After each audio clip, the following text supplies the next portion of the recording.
የማይነካው መኪና አለ። ምን ይደረግ ብለሽ ነው?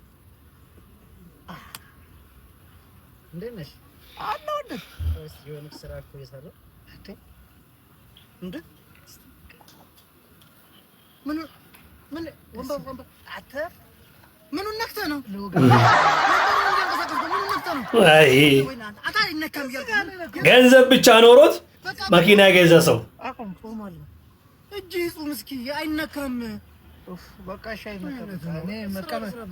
መቀመጥ የሚቻለው እኮ አይነካም። በቃ ተባለ። አንተ ለምን ሰው የምታስቀየው? እኔ ለማናደድ እንዴ አይወድማ አንተ ምን ነክተህ ነው?